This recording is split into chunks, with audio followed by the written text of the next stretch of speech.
What the heck is consensus reality? And is it really the answer to everything? You may have seen us mention the subject before. Consensus reality, after all, is what the SCP Foundation is trying to preserve in the face of ever-increasing anomalous activity. A kind of truth or normalcy that all of us can agree on. Pick 10 people at random and ask them, what color is the sky? What gaseous element is produced by trees? Has every US president since Washington secretly been an alien reptile in disguise? The answer will, or at least should, be blue, oxygen, and no. This is consensus reality. But no, not really. Yes, in a more casual sense, the state of reality to which we all agree could be a viable definition of the term consensus reality. But you likely don't remember being called upon for a vote along with the rest of humanity on what is and isn't quote-unquote normal. That's because consensus reality isn't the consensus of everyone. It's the consensus of the most powerful beings alive, the O5 Council. In this instance, SCP-001 is the ever-updating document that records exactly what normal is. But perhaps even more important is that anything that exists outside the Council's most recent definition of normal is targeted for containment. While at face value it seems less flashy than something like the Gate Guardian or the terrifying Scarlet King, or the insane twists and turns of the Ouroboros cycle, the document defining consensus reality, despite being the only thing on the database to be given the classification non-anomalous, is about as foundational as Foundation documents get. Literally everything currently in containment is there because this document deems it so. It is the SCP Foundation's 10 commandments of containment, and thou shalt contain. If this document was ever leaked, it could lead to a complete broken masquerade scenario, where the anomalous cat is let fully out of the bag. Only the O5 Council has access to the document, and it's only through consensus that additions, alterations, or removals can be made. Naturally, it's a document that's in extremely high demand among the anomalous community, because it answers the big question that every anomalous individual has. If I'm not even dangerous, if I've committed no crime that would necessitate the locking up of a non-anomalous human, why am I still being contained? And don't worry, today we're going to answer that question, or rather, the O5 Council will. But let's return to the Council themselves. We've covered them and their many interpretations before, from them being a group of fantastical, immortal demigods to being a frightening hive mind, to being a shadowy faction of mysterious, emotionless bureaucrats, constantly conniving and undermining each other to gain just that little bit more power. But what's more frightening? The keys to normality being in the hands of these larger-than-life fantastical figures, or in the hands of human beings, just as valuable and afraid as the rest of us, with only the knowledge of the strange things going on behind the curtain to protect them from the truly unknowable. The O5 Council holds meetings with some regularity where they ask themselves and each other whether any new developments in the wider world require changes to the new normal. It is up to the O5 Council to define the difference between universal laws, gravitation, physical forces, and basic chemistry, biology, sociology, psychology, technology, and philosophy, and the kind of crackpot theories being spouted by people on street corners carrying "the end is nigh" signs. Some of their decisions are quite simple. Can a new development be explained by the laws of an existing non-anomalous framework? If so, the rules need not be changed. The current paradigm of our understanding can rest neatly in place, but other decisions fall into a gray area. In order to illustrate this, we're going to do something unprecedented. We're going to go into the actual boardroom of the O5 Council and see exactly what decisions they made about our consensus reality, the one that you and I are living in right now. We're going to look at 3 different meetings, one from 1932, another from 1945, and an example from as recently as 2014. So what really goes on in the discussions that define what we all would consider normal? The 1932 discussion was spurred on by strange development happening in the United Kingdom. New forms of occult-adjacent witchcraft and spiritualism were beginning to take off, descended largely from traditional pagan and Wicca beliefs. The fact that some of these believers were actually attempting spells was enough to catch the Foundation's all-seeing eye, and the matter was discussed by the O5 Council. 05-3 said, "Why are we even covering this? There are traditional beliefs in cultures throughout history that we do not consider anomalous. We must not use our position to threaten the right of humanity to believe." With a stern look, 05-7 replied, "Except this does not extend from traditional practices. This new witchcraft is a modern invention, developed through a scholarly rereading of practices as an alternative to Christianity. It is not a continuation, and practitioners are attempting spell casting." 05-5 chimed in with, "Soon you'll say Aleister Crowley has something to do with it. The document is clear. Theurgy is anomalous. Religion and spirituality are not. Show me proof that they are casting spells that cannot be explained under rigorous testing, and I will personally see to containing those spells myself. Until then, no.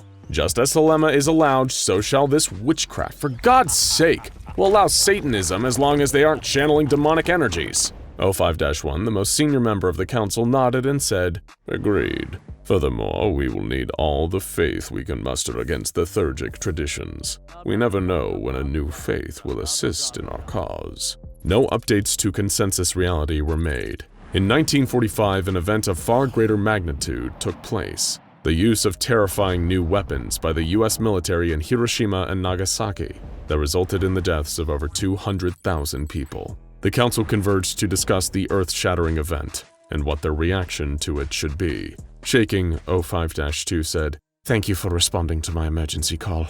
Trinity has happened. I can barely contain what I saw.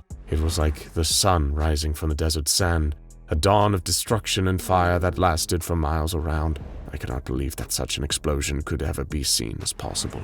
Tales and prior evidence of the summoning of gods have had less impact. I tremble with fear about the possibility of people wielding this kind of power, the ability to level a city with the flick of a switch." 05-4 replied, "Weren't the Germans and Russians also developing this technology? We are at war, and this sort of escalation happens."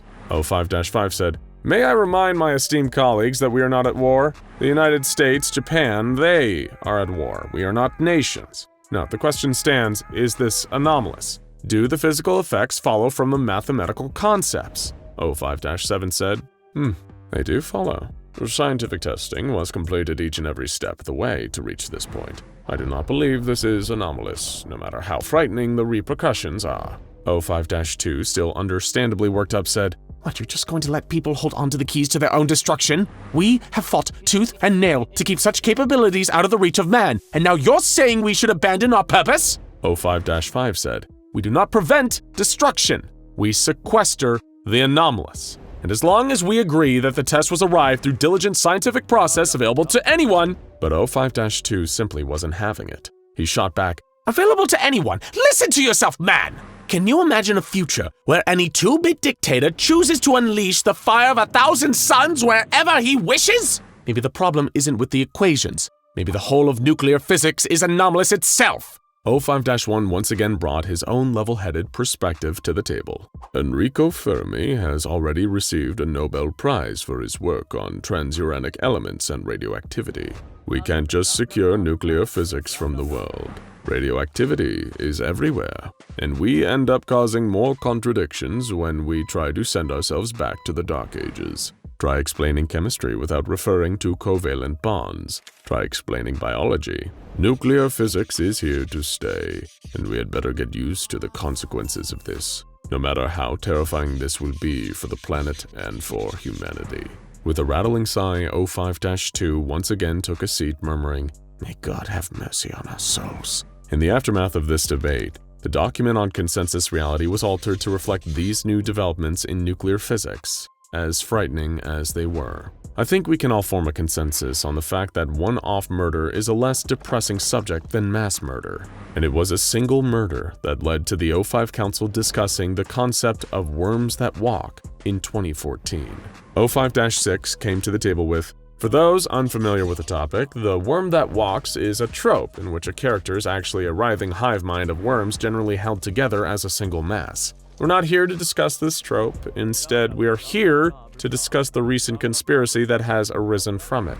The conspiracy is the idea that certain individuals are actually worms that walk, and not humans." When asked if this conspiracy had any merit to it, 05-6 replied, "No, individual conspiracy believers are divided themselves on who is a worm that walks and who isn't. And all evidence indicates that there aren't actual worms that walk in the general populace. It pretty clearly falls under irreproducible conspiracy theories. I personally believe there's nothing we need to do or change in SCP-001. Another member of the council wasn't so sure that these results were irreproducible, saying, "On December 11th, 2013, a believer in the conspiracy from Decatur, Alabama killed his neighbor, under the belief that the neighbor was a worm that walks. The killer then took a video of his deceased neighbor and uploaded it to YouTube, claiming it was proof of the conspiracy and that the corpse was dissolving into individual worms before his very eyes. He said that he was going to take a sample. The video was quickly blocked and removed, and everyone who has viewed the video agrees that the subject is unmoving and does not dissolve into worms. The killer turned himself into police while clutching a jar of Tubifex worms, and the neighbor sent to the Morgan County morgue. Autopsy confirmed that the decedent was missing a thumb post-mortem and killed by a gunshot to the chest, which, if he were a worm that walks, would be survivable." When questioned whether these were just the actions of a single insane man, the council member continued, "The one item of interest was that after the autopsy, the assistant coroner oversaw the return of the body to the next of kin. The assistant coroner was also a conspiracy believer, and despite not having any prior contact to the parties involved, screamed in disgust upon entering the examination room, grabbing a mop and complaining about all the worms everywhere. No one else noticed any signs of worm infestation." It was further discussed that D-classes who were shown the body didn't see it as anything other than a corpse. However, after being told about the worm that walks trope, several of them saw it as a writhing mass of worms. Some believe that this could be a mimetic side effect of actually encountering a living worm that walks. And updates were made to the document to reference the possible existence of perceptual monastic worm triggers. So now you know what the O5 Council is up to when not playing office golf or plotting each other's downfalls. They're having discussions about witchcraft, war crimes, and walking worms. You're probably feeling a pang of curiosity about the actual SCP-001 document, especially if you're an understandably vindictive, anomalous individual wondering why the Foundation is carting you off to paranormal Gitmo for the simple crime of existing. And if you look for the true document and you manage to survive the mimetic kill agents put in place to stop you, then what you'll actually find is even stranger. A letter to you from O5-5 explaining exactly what's happening to you. The letter reads, "Hello, I'm afraid you won't find SCP-001 here. It's stored in a far more unreachable location than this. I'm sure you were hoping you could get in, edit it in a couple of places here and there, and voila, you're no longer anomalous. You're free to go. The Foundation will harass you no longer. Of course, it can't be that easy, but I'm going to help you. You deserve this much. I'm going to tell you why. Why the Foundation targets you. Why we deem you something to contain, to persecute. After all, there are far worse evils in the world. We keep our record of nuclear weapons above as an example. There are numerous genocides throughout history. The death toll from just the flu alone is far greater than the potential damage for thousands of the people and objects we contain. And yet we dedicate ourselves to branding you anomalous. Something not normal. Something inherently wrong. Something that cannot be allowed its peace. Why? I'm not going to patronize you and say there's nothing I can do. I'm only one voice on the council, and I can't change things on my own, that's true. But the decisions I make, and the way I let myself view your circumstance are a direct cause of people seeing fit to throw you into a box. Even if I can't change the document, I could remain one more advocate for your normalcy.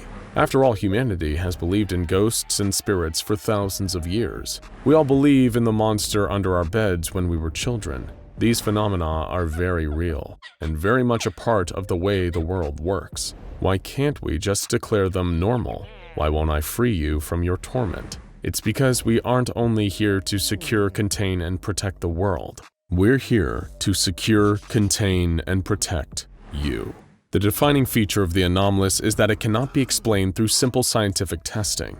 This makes you and your nature different, unique even. And that scarcity makes it valuable.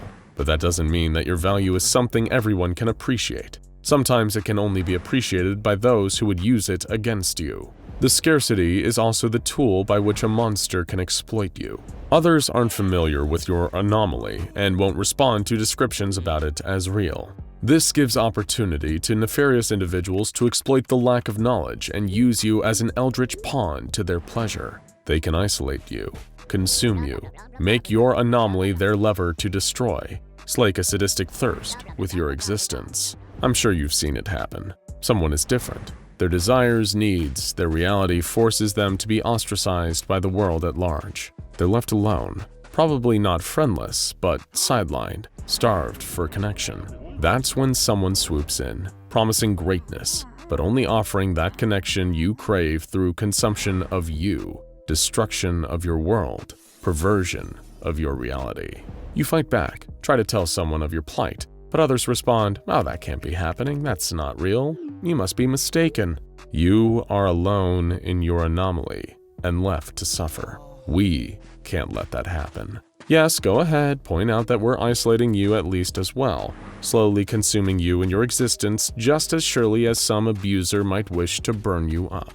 Call us monsters. It's okay. But keep in mind that even in our pursuit of you, our cover-up, our incarceration of you, we still want to make sure that you continue to exist, that you aren't removed entirely from this world. You have every right to exist. You have every right to be as different as you are. You, the monsters out there, the monsters in here, you are all just as real as we are. Just as real as the teeming, irrational, self-destructive humanity that remains ignorant to your plight. And the conclusion that we are all, in the end, the same stuff, I hope you can find comfort in it. Yes, you are a monster, but whether we are deemed anomalous or not, so is every last one of us. And that means you deserve your existence.